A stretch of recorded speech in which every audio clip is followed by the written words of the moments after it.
constantly come out here and put their best foot forward. I mean, if they continue to do that, then we're going to continue to come out here too. I mean, they give us a show. This is the easy job. We're just talking about the show. Absolutely. Count ourselves fortunate. As we head into our last event of the day, the fourth and final section of the Championship Girls Unseated 4x800m relays. We've got Richmond, Virginia, West Springfield out of Virginia, Rox Gales from Jersey, and a hard fall there, and the athletes are called back to the line. And I'm sure you would know the rules for this, Kate. I think when there's a fall within the net, within the first 10 meters, they call it back. Sometimes it's the first 50 meters. It depends on how quickly they fall and if the person can get back up, if it's reasonable to reset. I'm really glad to see that was the decision here, because the Seton Saints would hate to be out of it right from the start. And in the green kit on the outside for the Seton Saints, that is Holly Sims. She got back up really fast, so it looks like she's going to be all right. And I hope that's true. Yeah, I'm sure she's a little bit shaken up after that fall. For she kind of has to put that behind her, have short-term memory. Well, we talked about being a goldfish. This is a good time to do that. Just have goldfish brain, swim around your bowl, and get back on track, and that's exactly what's happening. So it is Seton Saints with that initial fall on the outside. And again, they're joined by South Farms out of Connecticut, Oregon Distance Project, GCM Statesman from Virginia, Bronxville Track and Field out of New York, Riverdale Country Track Club also from New York. Got a whole bunch of New Yorkers here. Guilderland in 13, and then a couple of local teams, Episcopal Academy from Pennsylvania, Lancers Track Club from PA, and then Weymouth Track Club rounding out your field. And sometimes what happens when there's a fall is like all of that adrenaline just gets a little bit heightened. Yeah. You want to make sure you don't use it to, fall again. But we're seeing these girls going for it here in this final section, strung out early on. Everyone just keeping themselves out of trouble. And in lane 8, that is the Statesman, and that is Dobbich. Samantha Dobbich, their lead leg for the Statesman. And again, I don't think we've seen a race yet where they've been this strung out this early. That means it is fast, Serenity.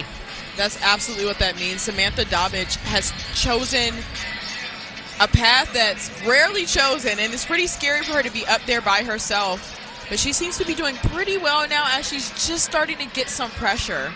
Well, they heard you say, I should say, that she was feeling a little lonely by herself. So now she's got company.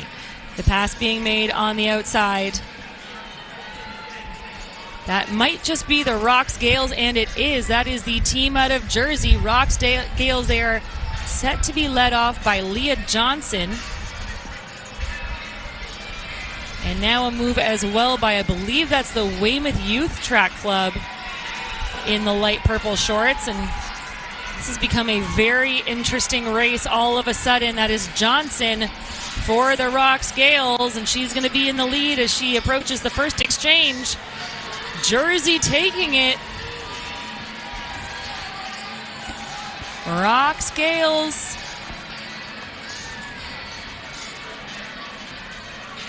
With a, really quick start to that second leg.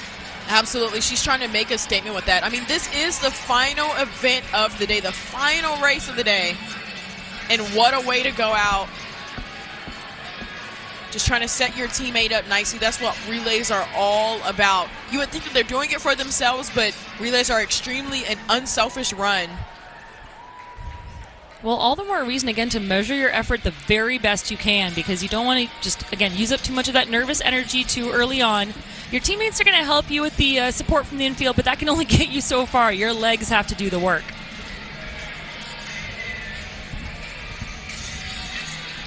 So really smooth running. Even though she was off to a quick start, she's really maintained her form. This has been an impressive piece of work up front by Ben Foddy for the Gales.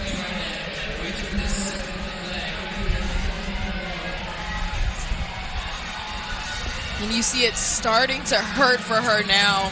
I mean, hurting in an event is A-okay. There is nothing wrong with that. We are in a sport of pain. Look, this is track. A sport of pain. We are in a sport of pain, but it is about how hard you can push through that pain.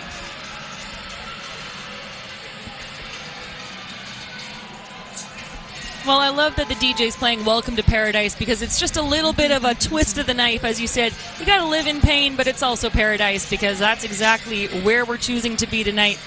These athletes choosing to be here. We are so happy to be here. We're glad that you've joined us on this journey over 2 days of New Balance Nationals action, and we got so much more on tap. But first, we've got lots of racing on tap with this final relay.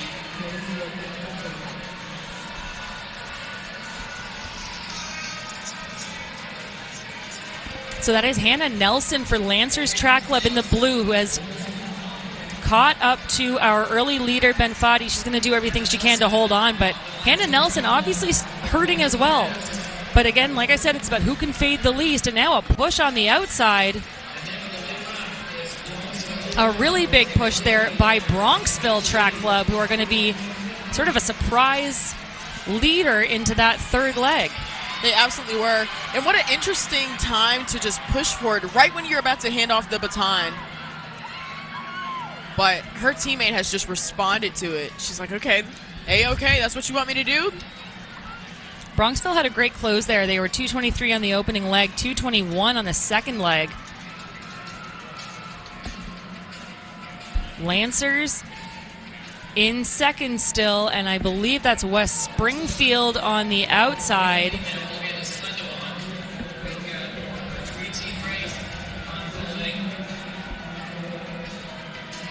But again, it's three crayons working hard to get out of this box here as they make their way around. That is indeed West Springfield. That is set to be Cadence Weisner on their third leg.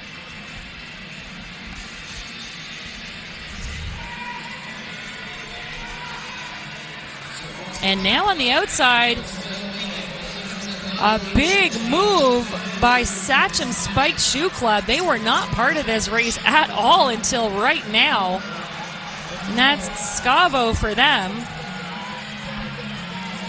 And still with about 350 meters to go, she's just looking so strong. I mean, she passed by that group of three and just kept on pushing. Now the battle is in the back. Well, Sarafina Scavo has just come out of nowhere.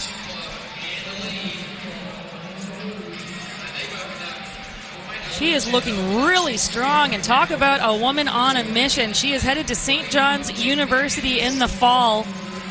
She is going to be an excellent addition to that team. She's got a 2:11.01 best to her name. She set that at the state championships, placing 9th. She's also she set PBs as well in the 1500 and the 400 this season. So again, top of her game and showing it all off here as she works towards the line into the anchor leg. Satcham Spiked Shoe Company is going to hand off to Erickson.